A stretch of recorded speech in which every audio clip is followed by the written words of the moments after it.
পুলিশের কাছে, প্রশাসনের কাছে যান, কিন্তু আপনি কিভাবে অপহরণ হয়েছেন, আপনাকে কিভাবে অপহরণ করা হয়েছে, আপনি সোশ্যাল মিডিয়াতে গল্প শোনাইতেছেন। আপনার গল্প শোনানোর কোনো প্রয়োজন নেই।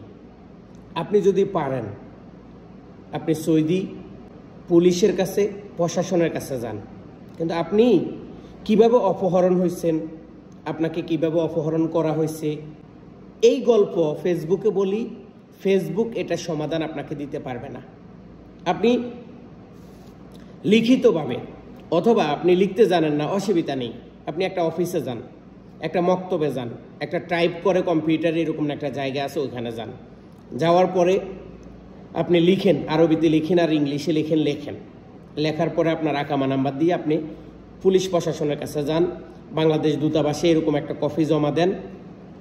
আর বিশেষ করে বাংলাদেশে আপনার কাছ থেকে যেই নাম্বারগুলায় টাকা নিছে, হয়তো সাময়িকভাবে আপনাদেরকে বলছে এই নাম্বারগুলোর যোগাযোগ না করার জন্য, ওকে, কিন্তু আপনার সাথে যেই প্রতারণাটা হয়েছে এটা কোনো 100 টাকা, 200 টাকা, 50 টাকা না যে আপনি তদন্ত করবেন না।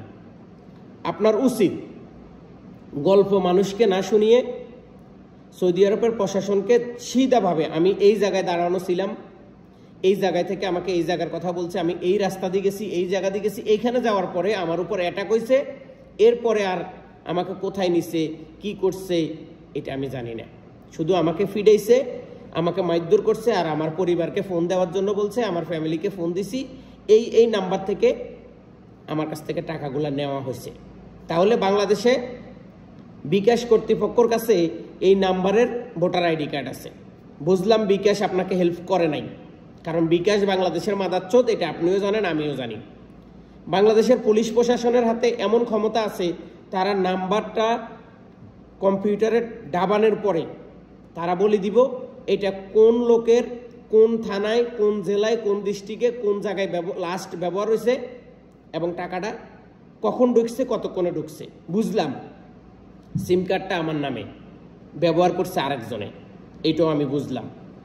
এখন বিকাশ কিন্তু অন্য নামে হয় না, যে আপনি আমার নাম থেকে একটা সিম কার্ড কিনে আপনি বিকাশ বানালাইছেন, এরকম কিন্তু হয় না। হ্যাঁ, বিকাশ হয়তো সিম কার্ডটা যেই কিনছে সে হয়তো বিকাশের সিম কার্ডটা টাকাটা উঠানোর পর ভাঙ্গে আলাইছে বা চালাইতো নয়, এটাই তো, কিন্তু তার পরিচয় কিন্তু সিম কার্ড কোম্পানির কাছে, পুলিশ প্রশাসনের কাছে, বিকাশ কোম্পানির কাছে কিন্তু আছে।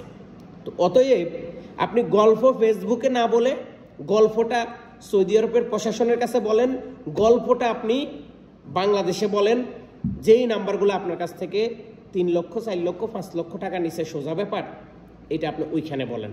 ফেসবুকে গল্প বলি কোনো লাভ নাই।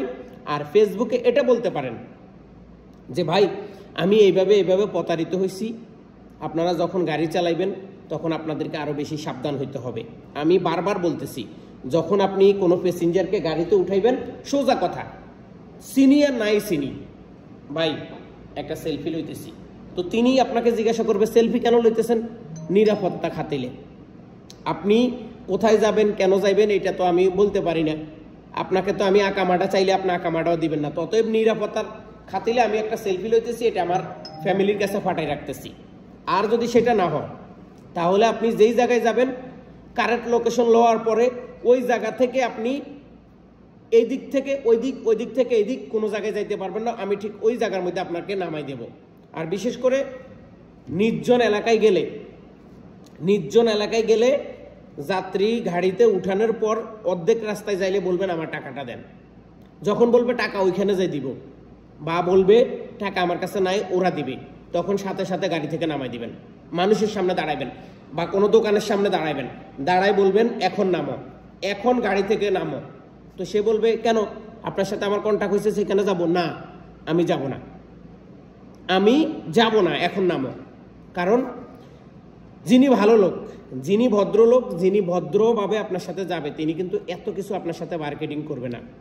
আর যার মূল উদ্দেশ্য হচ্ছে আপনাকে প্রতারণা আপনার সাথে করবে, বা আপনাকে হাইজ্যাক করবে, অথবা আপনার মোবাইল ফোন, গাড়ি, এটা সেটা হাইজ্যাক করবে, তিনি আপনার সাথে মার্কেটিং করবে। এই মার্কেটিং করাটা হচ্ছে প্রতারকের কাজ।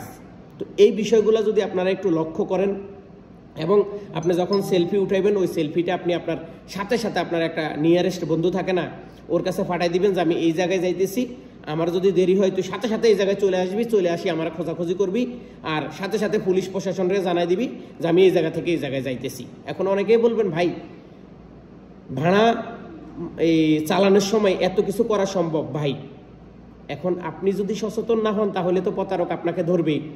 এখন এগুলো আপনাদেরকে করতে হবে, কারণ সেফটি আগে, পরে ইনকাম। আপনি বাঁচি থাকলে লাখ টাকা ইনকাম করতে পারবেন, আর আপনি 10 টাকার ভাড়ার জন্য, 20 টাকা 50 টাকার ভাড়ার জন্য 50 লাখ 20 লাখ 30 লাখ 5 লাখ টাকা আপনার ক্ষতি হইতেছে। আবার ওই চক্র ঠিক এইভাবেই আবার নতুন করে আরেকটা মানুষকে অপহরণ করবে। তো গল্প ফেসবুকে না বলে গল্প প্রশাসনের কাছে বলেন, গল্প বাংলাদেশের বিকাশ কোম্পানি এবং বাংলাদেশের প্রশাসনকে জানান। এটা হবে আপনার জন্য সবচেয়ে ভালো। সবাই ভালো থাকুন, সুস্থ থাকুন। এই ভিডিওটা সবার সাথে শেয়ার করুন। আল্লাহ হাফেজ।